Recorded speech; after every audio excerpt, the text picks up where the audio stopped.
آج جو قبروں میں لوگ ہیں نا وہ ایک دن کہتے تھے کہ ہم کل سے نماز شروع کریں گے. ایسے لوگوں میں سے مت بنیں جو کہتے ہیں ہم کل سے شروع کریں. آج سے ارادہ کریں اور توبہ کریں. اللہ تعالیٰ اتنے معاف کرنے والے ہیں. حدیث میں آتا ہے التائب من الذنب کمن لا ذنب لہ.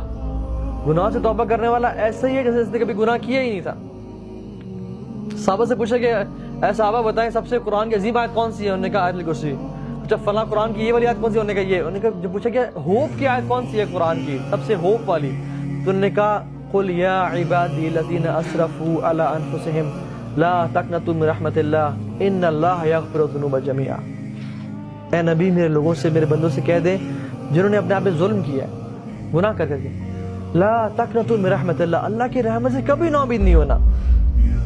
ان اللہ یغفر الذنوب جميعا اللہ تو تمام کے تمام گناہ معاف کر دیتے ہیں. تم آنے والے تو بنو. رب العالمین جو کہ مالک ہے بادشاہ ہے شہنشاہ ہے